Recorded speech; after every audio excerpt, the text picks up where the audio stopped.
It's Saturday, the very first Saturday of May of 2025, and Luis Alvarez, CEO of the Alvarez Technology Group, is here with us on Power Talk Radio to talk technology. Luis, welcome back. Thank you, Mark. How are you, my friend? I had a little cough there. I think I'm going to be okay. Going to be heading out to Pacific Grove in a little bit for the good old days. Good old days this weekend. Yes. Yeah, earlier the forecast showed, I think at the beginning of the week, that it might rain, but it looks like that's not going to happen. No. So I'm looking forward to it. Just going to be windy and cold today. Tomorrow's supposed to be nicer. So if you don't want the windy, cold weather, wait till Sunday to come out.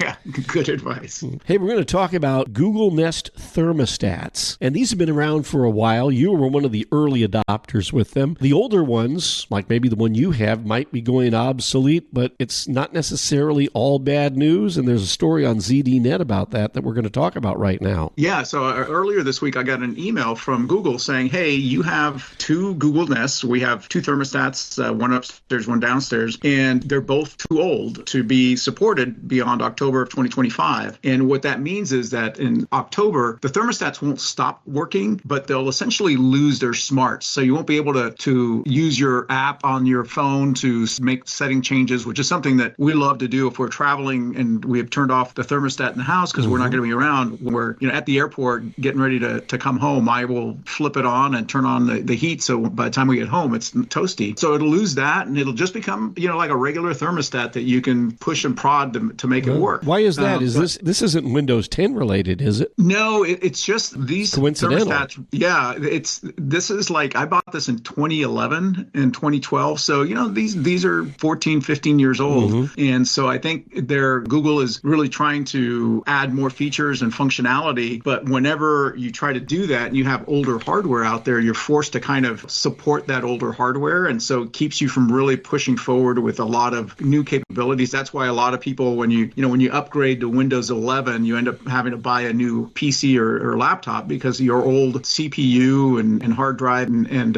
even the screen may not support Windows 11. Kind of is true for Google Nest. They're trying to add some more features, but that means dropping these old devices from support. So the good news, though, is that they are offering to let me upgrade my two devices at a pretty significant discount to their latest fourth generation thermostat that was released last year. Something which I'm going to consider, but I also have the option to look at other thermostats that are out there. Back when I got my Nest, it was kind of the only game in town. And now there's a dozen, if not more, companies that have devices that have a lot of the same functionality. So if I'm not married to Google necessarily, I can consider moving to something else. So I'm going to look at my options and decide what's the best way to go. And I have plenty of time. October's far enough away that between now and then I can decide which way to go. Right. And the drop dead date is October 25th of 2025. Right. The offer to upgrade basically $150 off from the $350, which is what the new one costs. That's through mid-November, I think like November 21st. You have to pull the trigger on that. Now, what about some of the other ones? You mentioned there are like 10 or 11 other brands out there. What are the price points like on those? Yeah, so one of the ones I'm looking at, ecobee, ECOBEE, makes a smart thermostat, a couple different versions, one smarter than the other, if you will. And those are significantly less expensive. You can find them on Amazon for under $200. I think it's like $189 to $190 for the top end, and the other one is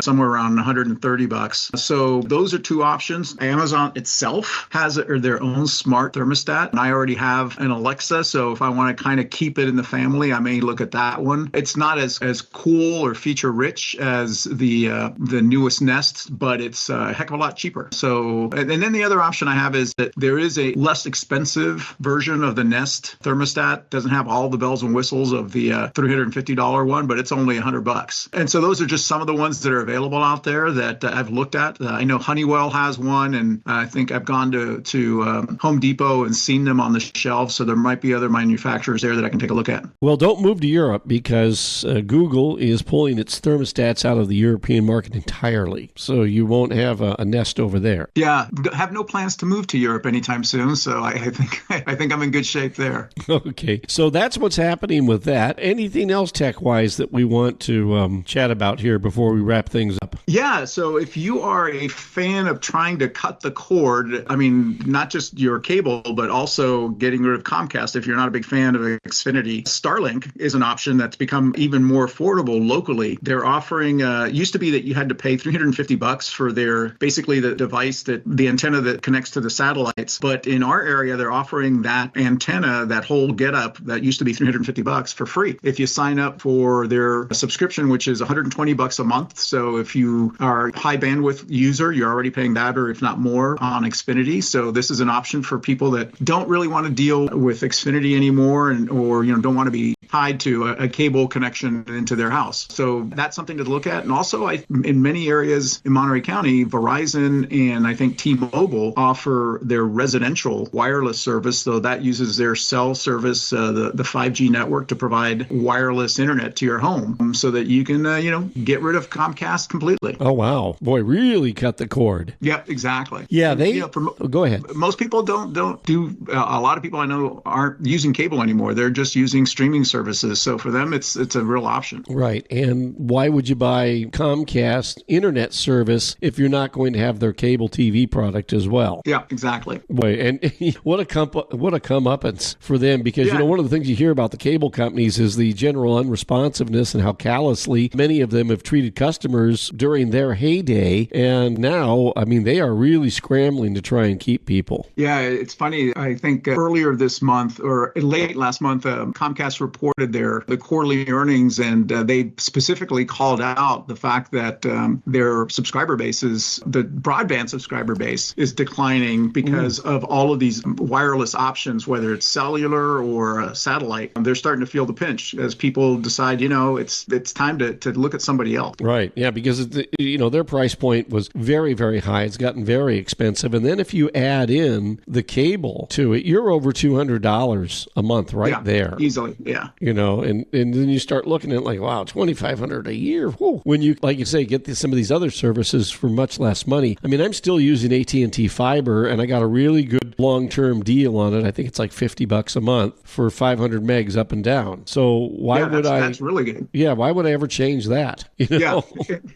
For you, having options is nice. And for the nice thing about people in rural areas is Starlink is definitely an option compared to the slow connections that are out there. Yeah, like HughesNet, which friends of mine have an Airbnb home way deep out in Carmel Valley. There's just no internet service out there at all. And they were using HughesNet for a number of years, and it was just awful. It was like slow DSL. Yeah. And they converted to the Starlink, and I think it's 100 up or 100 down and maybe 80 up. It's very, very good. It's not like fiber that we have here, but hey, that's really good. That's 100 and 80 is excellent, and it works well for the TV and for the internet for guests that are at the house. And it was a real game changer. You could actually, the other thing is when I would be out there and I needed to call them about something, I couldn't make a telephone call because there was no way to make a Wi-Fi call with the HughesNet service. Whereas once I was able to get on the network when they went with the Starlink, you could make Wi-Fi calls of very good quality and be able to take care of business. So no, I think that's a brilliant service that Musk came up with. Yeah, and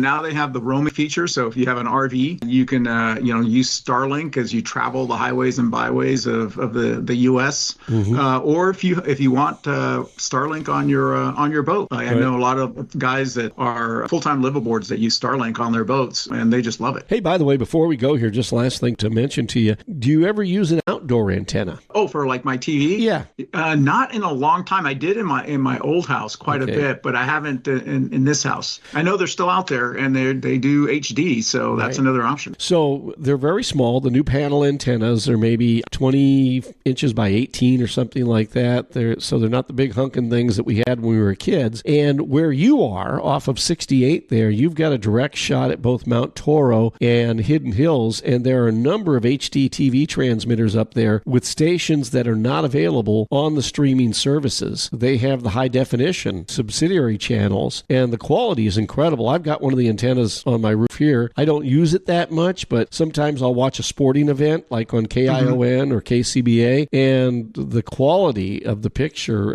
is much better than even what I get on the streaming service. It's really quite good. I'm going to have to check that out because I'd love to test it out. And like in the office, we have TV, and we used to have Comcast, but it was an expensive benefit for guys who really weren't in the office much. And so this would be a nice alternative. We can get that antenna and they can watch TV and watch local shows when they want to. Let me know when you want to do it, and I'll give you a hand with it. Perfect. Thank you, sir. I appreciate that. All right. Hey, that's Luis Alvarez, CEO of the Alvarez Technology Group, joining us here today on Power Talk Radio. Online, you'll find them at alvareztg.com. At AlvarezTG is the X handle. And Luis, the toll-free number for the I-Team. Give us a call at 866-78-I-Team. That's 866-784-8326. And looking ahead to Monday's program, we're going to go flying, right? Yeah. If you book flights online, you might want to tune in because Google has just spilled the secrets on when and how to buy flights. Got it. All right. Get the very best price on the very best day of the week to travel. We'll tell you about it Monday starting at 8:30 on Power Talk. Luis, thanks so much. Take care, my friend.